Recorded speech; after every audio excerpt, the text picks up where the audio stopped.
Hello guys, welcome back to my channel. তো তোমরা সবাই কেমন আছো? আশা করি সবাই ভালোই আছো। আর সকাল হতেই ঘুম থেকে উঠে যাচ্ছি পড়তে। তো চলো বেশি কথা না বাড়িয়ে যাওয়া যাক। তো পড়তে গিয়ে আর ভিডিও করা হয়নি, তো একবারে বাড়ি এসে এখন বসে গেছি খেতে।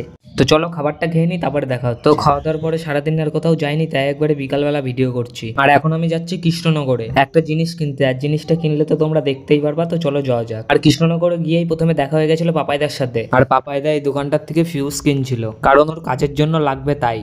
পাপাইদা ফিউজটা কিনে ওর যেখানটায় কাজ ছিল কাজটা করে আমরা বেরিয়ে পড়লাম একটা দোকানে। তো চলো কোথায় যাই, কি কিনছি সবই দেখতে থাকো। তো চলো একবারে দোকানে গিয়ে দেখা হচ্ছে। আর পাপাইদা হচ্ছে কৃষ্ণনগরের অ্যাকোয়াগার্ডের সার্ভিসের কাজ করে। আর তোমাদের যদি কারোর বাড়িতে অ্যাকোয়াগার্ড খারাপ হয়ে থাকে তো পাপাইদাকে ফোন করতে পারো। তো চলো বেশি কথা না বাড়িয়ে দোকানে যাওয়া যাক। তো কৃষ্ণনগরে যেটা কিনতে গেছিলাম সেটা তো পাইনি, তাই একটা ডেনিম জ্যাকেট কিনে নিয়ে চলে আসলাম বাড়িতে। তো সেদিনকে আর রাতে ভিডিও করা হয়নি। তো তারপরের দিন বিকালবেলা আমি চলে আসলাম মাঠে। তার কারণ আমি রাস্তার থেকে দেখতে পাচ্ছিলাম আমাদের পাড়ার কিছু ছেলে ঘুড়ি উড়াচ্ছিল, তাই ওদের ঘুড়ি উড়ানো দেখে আমার ছোটবেলাকার কথাটা মনে পড়ে গেল। আর এখনকার সময় আমাদের পাড়ায় কেউ ঘুড়ি ওড়ায় না। আর আমি ওদের কাছে শুনতে বলছিল আজকে হাওয়া না থাকার কারণে একদমই ঘুড়ি উঠছিল না। আর এই যে আমার সামনে যে ছেলেটাকে দেখছো ঘুড়ি ধরে দাঁড়িয়ে আছে, ও নিজে ঘুড়ি ওড়াতে পারে না বলে সবার ঘুড়িগুলো ধরে দেয়। তো চলো দেখা যাক ঘুড়িটা ওড়ে কিনা। আর আমি আজকে অনেকদিন পরে মাঠে আসলাম। আজকের আকাশটা অনেকটাই সুন্দর লাগছিল। আর দেখতে দেখতে দেখো ঘুড়িটা উড়ে গেল আকাশে। আর তোমরা লাস্ট কবে ঘুড়ি উড়েছো কমেন্ট করে জানাতে একদমই ভুলো না। আর এদিকে ঘুড়ি উঠছে না বলে এদিকে সব ছেলে পেলে ঘুড়ি গুটিয়ে নিয়ে বাড়ির দিকে রওনা দিচ্ছে। আর এদিকে ক্যামেরা অন হতেই আমাদের আদিত্য ভাই হাই করে দিল। বিকাল হতেই দেখো মাঠে কত লোক হয়ে গেছে। আর এদিকে সব ছেলে পেলে চলে এসছে ঘুড়ি ওড়াতে। আর এদিকে ক্যামেরা অন হতে দেখো আরেকজনের রিয়াকশন দিয়ে দিল। আর আমাদের লাদেন ভাই দূরে সুতো গুটাচ্ছে। আর এখানটায় সব থেকে মজার জিনিস ছিল হচ্ছে স্বপ্নদ্বীপের লাটাই খোঁজা। তো তোমরা দেখো কিভাবে লাটাই খুঁজছে দেখো।